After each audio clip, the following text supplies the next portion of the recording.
cámara A, cámara B, cámara C.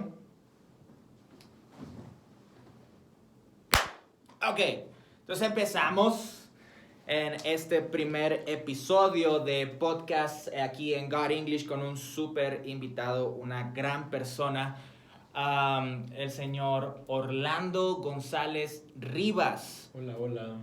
Señor actor, productor cinematográfico y también eres actor de cine y teatro. Principalmente actuación, he hecho teatro. Teatro, Pero muy bien. sí he estado en cine, cortometrajes, largometrajes, y lo que más hago es producción. Producción, Sí, súper. sí me Y se fleto. preguntarán tal vez, God English, ¿qué tiene que ver César, un productor de cine y actor? Bueno, yo lo conocí siendo teacher de inglés.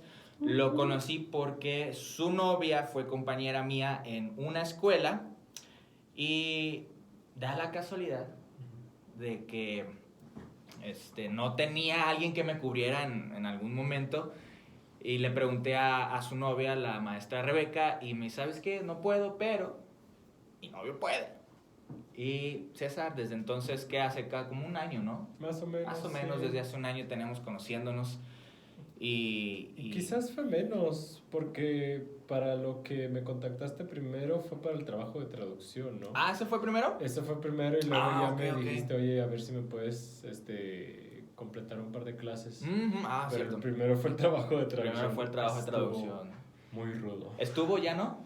Estuve trabajando con ellos Ujú. un tiempo y ya, o sea, terminamos en buenos términos. Fue como me fui con ellos a San Francisco. Ah, ¿te fuiste? Ajá, me fui con ellos a San Francisco un par de días. Estuve traduciendo en vivo y en directo como por, ¿qué habrán sido?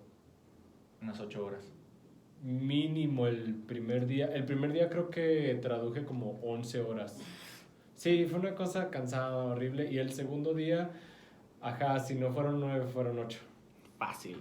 Sí sé a dónde fueron, a Berkeley, ¿cierto? Sí. Uh-huh, Sí, unas conferencias de filosofía bastante interesantes, pero bastante interesantes, como pero 20 horas de traducción.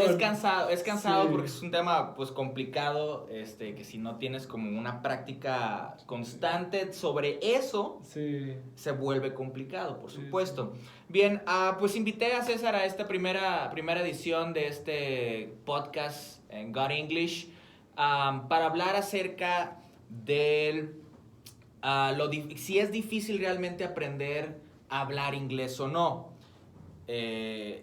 Nosotros en el medio de la enseñanza pues tenemos varios rubros, ¿no? Está la enseñanza, está la traducción escrita y está la traducción o interpretación simultánea, que fue lo que estuviste haciendo por allá en San Francisco.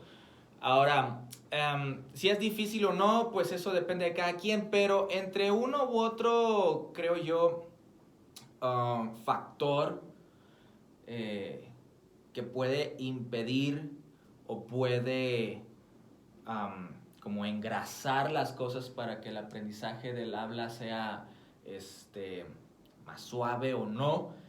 Está el problema de, bueno, yo creo que es un poco problemático la gramática. Uf.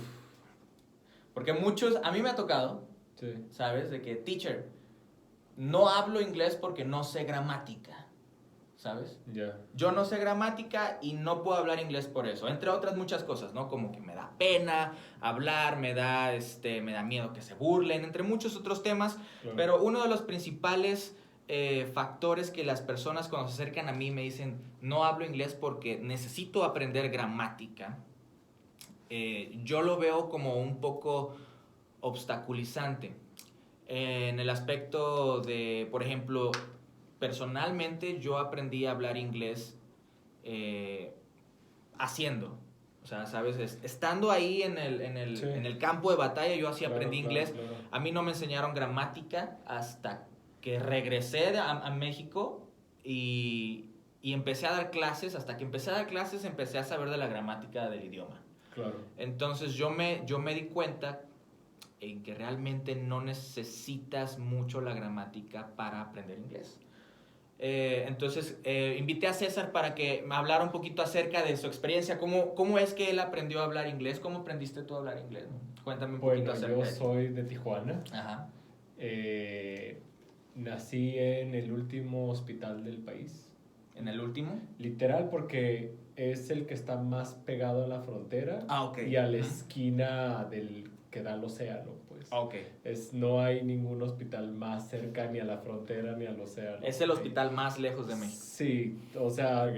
el único que se podría comparar es uno como quizás en la punta noreste y Ok. alguno al sur, pues. Ok. ¿Sabes?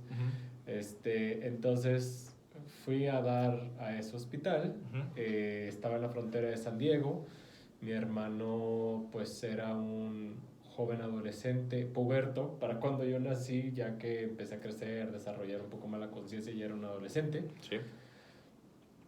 Y a partir de ahí él se empezó a fascinar con la ideología de San Diego. No estoy seguro de si le podría decir que es una idea cosmopolita, Okay. pero era diferente a la tapatía, ¿no? Él es de Ciudad de México, se crió en Guadalajara, se fascinó por esta cultura y me lo empezó a pegar a mí. Yo siempre he pensado, bueno, no siempre, es una idea que tengo desde hace tiempo, que la mayor exportación de Estados Unidos es la mercadotecnia. Entonces estar creciendo allí al lado de anuncios, libros, radio, música, televisión, cine, todo en inglés y tan cerca de Los Ángeles, que es como la mayor fuente de mercadotecnia, de cultura pop quizás del mundo, se te pega. Claro. ¿No? Empiezo entonces yo a escucharlo desde que soy un bebé, desde que soy un niño, empiezo a hablarlo. No le puedes decir a un infante, oye, la gramática está bien, está mal, ¿no? Por supuesto, ¿no? O sea, ¿qué es eso? Habla bien. Entonces, ¿cómo te enseñan tus papás? Exactamente. No te dicen... Tienes que poner acento en la O cuando sea terminación C, I o N. Sí, no te enseñan de gramática. Una M antes de la P y una N antes de la B, etcétera. No te enseñan ¿sabes? cómo deletrear, ¿sabes? Entonces... simplemente lo hablas, sino como aprende un niño chino, ¿sabes? Lo empiezo a vivir y es nada más, háblalo, consúmelo, escúchalo y velo perfeccionando, ¿no? Y yo por eso cuando hablo, sí me dicen que tengo de repente un ligero acento, de repente me dicen, no tienes acento, y a lo mucho será uno como del norte de México, de San Diego, de Los Ángeles, de esa área de California, pues. Sí, claro. Pero era eso, o sea, yo tenía que hablarlo y tenía que hablarlo ya. Tenía que escucharlo y tenía que entenderlo en el momento, pues. Porque ¿Tu educación primaria, secundaria, preparatoria fue aquí en México o fue en Fue en México. Fue en México. Tuve, sí, todo eso. También la universidad fue en México. Tuve, ¿qué será? 1 año y medio en el extranjero, pero fue realmente solamente... De ese año y medio fue un semestre en Estados Unidos, ¿sabes? Yo ya sabía hablar inglés para ese entonces, desde niño. Y es que, si no, yo me perdía el mundo. Claro. Yo me perdía, por ejemplo, disfrutar Los Simpsons con mi hermano. Yo me perdía disfrutar de ciertas caricaturas, ¿sabes? Algunos niños, por ejemplo, en la escuela hablaban en inglés y era esta suposición de que no me va a entender, ¿no? Y igual los adultos. No me va a entender porque estoy hablando en inglés. Claro. Entonces era una cuestión de supervivencia. No me lo podía pensar 2 veces. Era de como... supervivencia. Tengo hambre. Claro. I'm hungry. Yeah. Quiero eso. No quiero eso. Y ya. Punto. Exactamente. Sí, fíjate, eso que mencionas acerca de la supervivencia es algo muy poderoso en el aspecto de que o lo haces o no hay nada, ¿sabes? De lo que estás buscando. Por ejemplo, yo cuando viví en Estados Unidos, viví cerca de 3 años allá. Sí. Y ¿En dónde viviste? Viví en South Lake Tahoe, California. Okay. A la frontera con Nevada, ¿sabes? South Lake Tahoe. South Lake Tahoe. Okay. Y quieras que no, pues hay mucho migrante, claro. Hay mucho migrante, mucho hispano y también mucho mexicano. Y donde yo estuve viviendo, pues llegué con familia.